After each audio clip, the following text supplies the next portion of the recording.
ప్రియమైన వారులారా, ఈ దినాల్లో చాలా మంది విశ్వాసుల హృదయాలలో ఒక నిరాశ, ఒక నిస్పృహ.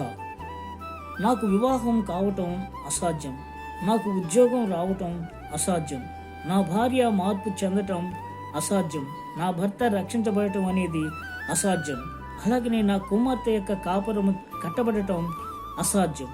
ఈ రీతిగా సైతాను యొక్క తత్వము నీ హృదయంలో ప్రతిదీ అసాధ్యం అనేటువంటి ఆ యొక్క తత్వాన్ని తీసుకొని వస్తాడు. అయితే దేవుని యొక్క తత్వం ఏమిటంటే, నిరాశలో కూడా నీకు నిరీక్షణ దయచేస్తాడు. దేని కొరకైతే నువ్వు ప్రభువుని ప్రార్థన చేస్తావో ఆ ప్రార్థన నా ప్రభువు నీకు ఖచ్చితంగా తీరుస్తాడు.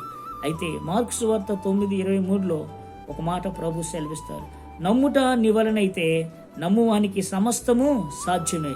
నిరాశ చెందక నిరీక్షణతో కలిగి జీవించు.